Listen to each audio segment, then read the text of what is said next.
আমরা গৌরকে ভালোবাসবো, তো আমাদের জানতে হবে আমার গৌর কি কি করতে ভালোবাসতো, যে আমার গৌর কি কি পোশাক পরতে ভালোবাসতো, আমার গৌর কি কি খেতে ভালোবাসতো, এগুলো আমাকে জানতে হবে। কারণ আমি যদি আমার শ্রী গৌরাঙ্গ মহাপ্রভুকে আমি ভালোবাসি, তাহলে আমাকে তো এগুলো স্বাভাবিকভাবে জানতে হবে যে আমার গৌরাঙ্গ মহাপ্রভু কি বস্ত্র পরতো, আমার গৌরাঙ্গ মহাপ্রভু কি সেবা করতে পছন্দ করত। এই কারণে অনেক সময় দেখা যায় আমরা ওই সমস্ত তত্ত্বগুলো অবগত না হয়ে অনেক সময় আমরা বিভ্রান্তিতে পড়ে যাই যে আমার মহাপ্রভুকে আমি ভালোবাসি, আমার গৌরকে আমি ভালোবাসি, অথচ আমার মধ্যে বিন্দু পরিমাণ ওই সম্বন্ধে কোনো ধারণা নেই যে আমার গৌর কি কি পছন্দ করত, আমার গৌর কি পড়তে ভালোবাসতো।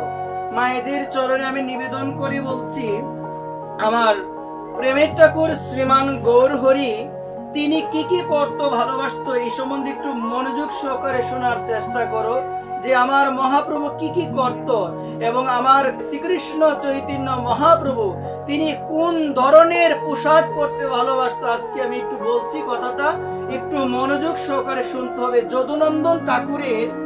যদুনন্দন ঠাকুরের একটা অষ্টকম রয়েছে, যে অষ্টকমের নাম হলো নবদ্বীপ চন্দ্র অষ্টকম। নামটা সবাই বলো, নবদ্বীপ চন্দ্র অষ্টকম। ওই নবদ্বীপ চন্দ্র অষ্টকমের মধ্যে খুব সুন্দর একটা কথা রয়েছে যে আমার মহাপ্রভু প্রেমের ঠাকুর শ্রীমান গৌর হরি তিনি কি ধরনের পোশাক পরতে ভালোবাসতো। আমরা তো অনেকেই বলি যে আমি গৌরকে ভালোবাসি, আমি গৌরকে ভালোবাসি, আমি নিতাইকে ভালোবাসি, অথচ মা আমার মধ্যে এই ধারণা নেই যে আমার গৌরাঙ্গ মহাপ্রভু তিনি কোন ধরনের পোশাক পরতো। তো মা এই জায়গার মধ্যে যদুনন্দন ঠাকুর তার অষ্টকমের মধ্যে তিনি বলে দিয়েছেন যে নবদ্বীপ চন্দ্র অষ্টকম, ওইটার মধ্যে বলছেন রক্ত প্রান্ত বস্ত্র অনুরক্ত। মা একটু মনোযোগ সহকারে শুনো কি বলছে, রক্ত প্রান্ত বস্ত্র অনুরক্ত। মা যে বস্ত্রটা দেখতে সাদা কিন্তু পাড়টা হলো লাল, আমার মহাপ্রভু সেই ধরনের বস্ত্র পরতে ভালোবাসতো। একবার দেখবেন অনেক বস্ত্র রয়েছে এরকম, দেখবেন এটা সাদা না, এই জায়গাটা যদি লাল থাকে বুঝতে হবে ওই রকম পোশাক পরতে কে পছন্দ করত, আমার মহাপ্রভু।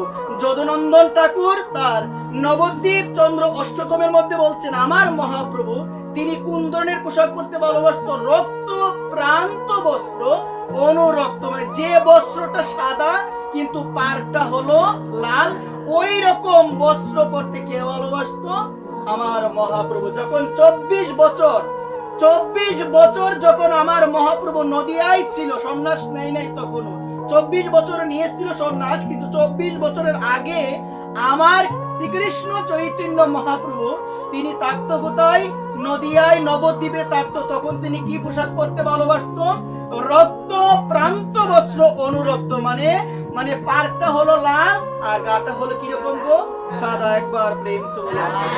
আর সন্ন্যাস নেওয়ার পরে আমার প্রেমের ঠাকুর শ্রীমান গৌর হরি তখন পরতো গেরুয়া পোশাক। বলো সবাই রাধে। এই কারণে আমাদের মা এগুলো জানতে হবে। আমার মহাপ্রভু কিন্তু সেলাই করা কোনো পাঞ্জাবি পরতো না। মা দেখবে অনেক সময় বৃন্দাবনের যারা মহন্ত বৈষ্ণব রয়েছে তারা কিন্তু সেলাই করা পাঞ্জাবি পরে